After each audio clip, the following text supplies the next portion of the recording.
then this us versus them definition changes. Now it's capitalist versus communist, democratic versus authoritarian, Christian versus atheist.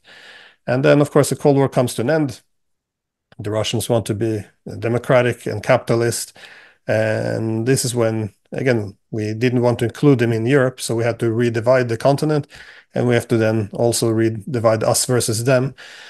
And this is when we have liberal democracy versus authoritarianism. And this is really the favorite framework of, of anyone in the West, because if you want to, the beautiful thing about propaganda is it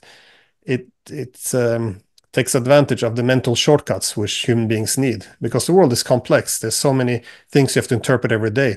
How are you going to know about all the conflicts in the world, all the different details? It's very difficult to do. Yet when you have conflicts from Ukraine to Yemen, immediately from the first day, people who can't find it on the map, they have this huge conviction. They know exactly what this is about. They know the good guy, the bad guy, and why the West is on the right side of history.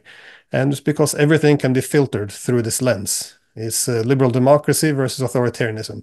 If you're able to do this, facts no longer matter, because if we invade a country, it's because we want to bring freedom. If the Russians invade, it's because they want to build an empire. So it's the same act, but but we don't look at the facts anymore. It's all about the constructed identities. And this is why propaganda developed as such a powerful science in the early 20th century. And we just throw around the term these days to censor, actually, which is not what propaganda is about.